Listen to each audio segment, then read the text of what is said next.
السلام عليكم مشاهدين ديالنا، نتمنى تكونوا بخير وعلى خير يا ربي. هنا كما تشوفوا معايا الهريسه، عندي فلفله، ثومه، ورقه سيدنا موسى، شويه الملح، واحد نص كاس ديال الماء. هنا درتو هنا في كوكوط، سديت عليها تقريبا واحد لين ربع ساعه على العافيه مهيله اولا الطنجره، يعني على حسب كل واحد كيفاش غيبغي يطيبها. هنا تقريبا هي طابت عندي كما تشوفوا. هنا غادي نشدها، نحيد لي هذاك الاخر ديال هذاك العود، ونحيد ديك ورقه سيدنا موسى، وغنديرها هنا في الطحانه باش نطحنها، حيت خاصها تكون مطحونه مزيان.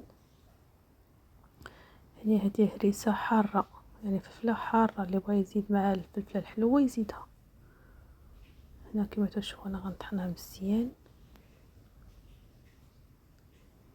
غير بالنسبه في الطياب خاص تكون العافيه مهيله باش ما تحرقش، حيت غير نص كاس تاع الماء اللي فيها. هنا كما تشوفوا انا طحنتها، غنعاود نرجعها في الطنجره فاش طيبتها، وغنعاود نديرها فوق البوطه كما تشوفوا. شفتوا من الطحنات،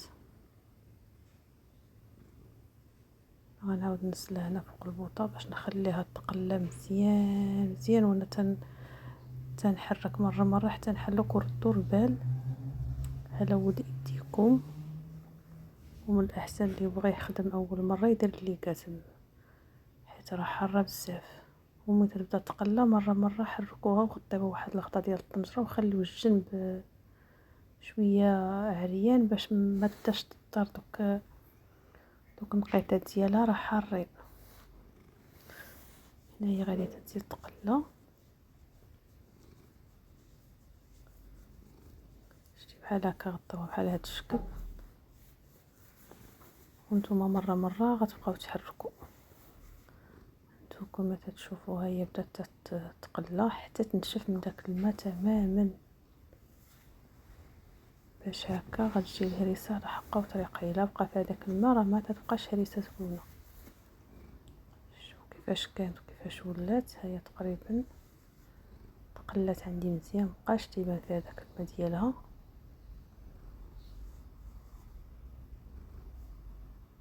هي غنبقى غادي تنحرك حتى تقلى تتنشف من الماء. وانا راه عندي القرع تقريبا معقمين، غسلاهم معقماهم في الماء سخون مغلياهم وناشفين. هي تقلات مزيان، شتي ملي تنحركو تتبان الطنجره. صافي هنايا غنطفي عليها،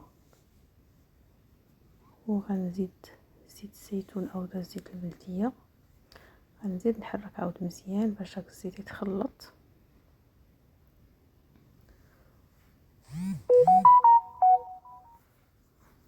صافي هنا البوطه عندي طافيه، يعني مني قليتها وغندير زيت البلديه صافي طفيت البوطه. صافي هنايا غنجيب قراعي ديالي وغنعمرهم، وغنسد وغنخليها حتى تبرد، وغنديرها في الثلاجه وشربوها. راه تجي لذيذه اللي تيحب الحار. ومن بعد تبرد دار في الثلاجه، راه تدي تقريبا مده عام.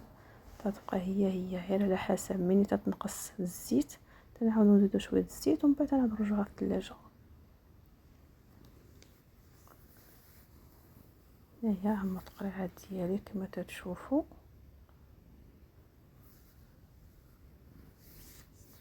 اما هكا اما غير بمعلقه راه تتعمر القريعات. حنا غنسدهم وغنخليهم حتى يبردوا، ومن بعد غنخشيهم في الثلاجه بالصحه والراحه.